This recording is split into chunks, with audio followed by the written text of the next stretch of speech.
मैं साधारण परिवार में पली बढ़ी एक शिक्षक की पुत्री हूँ।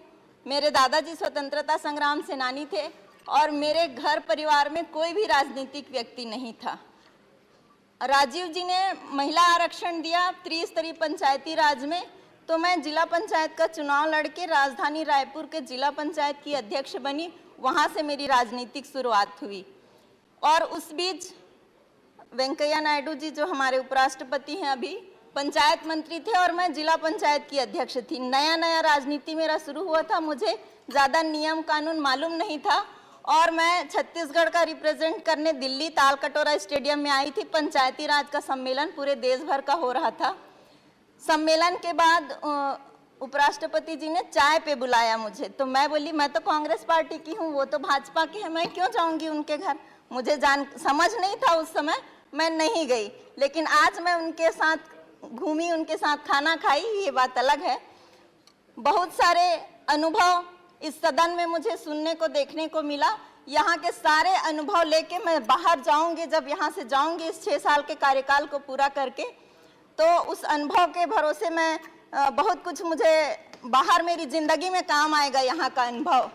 और यहाँ मैं आई हूँ, एक दिन दोपहर में मई के महीने में अचानक हमारे सीएलपी लीडर थे उस समय के, अभी मंत्री हैं टीएस सिंहदेव जी, उनका फ़ोन आया कि छाया जी तुमको अभी फ़ोन आएगा सोनिया जी का, आप फ़ोन हाथ में रखना।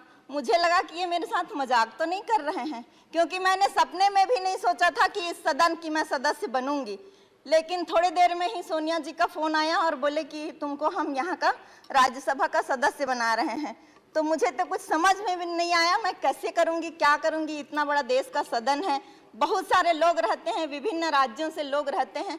जब मैं यहाँ चुन के आई तो मुझे ये भी नहीं पता था कि मुझे अपने राज्यसभा के लीडर से मिलना है। मैं मिलने भी नहीं गई गुलाम नबी आज़ाद साहब से, सोनिया जी से मिली और फिर यहाँ आई, देखी सब नए चेहरा।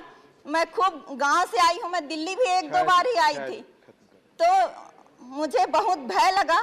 और उस समय हरि प्रसाद जी परिचित थे, तो मैं हमारे बेंच में भी बैठते थे, तो मैं बहुत कुछ शुरुआत उनसे ही सीखी कि कैसे बोलना है, कितना मिनट बोलना है, क्या क्या रूल है।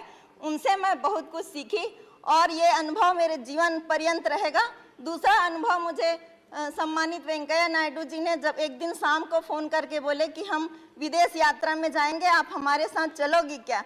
1 मिनट लूँगी सर। Please, please. तो मैं एकदम तैयार हो गई जाने के लिए और 15 दिन तक 5 देश की विदेश यात्रा, पहली बार विदेश यात्रा थी। मैं तो गांव की हूँ, पहली विदेश यात्रा थी। और जैसा कि कहा कि अनुभव को लिखें, मैं अपने विदेश यात्रा के अनुभव को लिखी, एक किताब बनाई और अपने अनुभव को लिखी हूँ। यहाँ से मैं जाऊँगी तो यहाँ के जो अनुभव रहेगा उसको भी लिखूँगी। और इस 6 साल के कार्यकाल में बहुत सारे उतार चढ़ाव, बहुत सारे अच्छे और खट्टे अनुभव रहे। बहुत लोगों से मुझे सीखने को, जयराम रमेश जी से मैं सीखी कि यहाँ कैसे शुरू से लेके आखिरी तक हाउस एजेंट होते तक बैठना है, मैंने इनसे सीखा।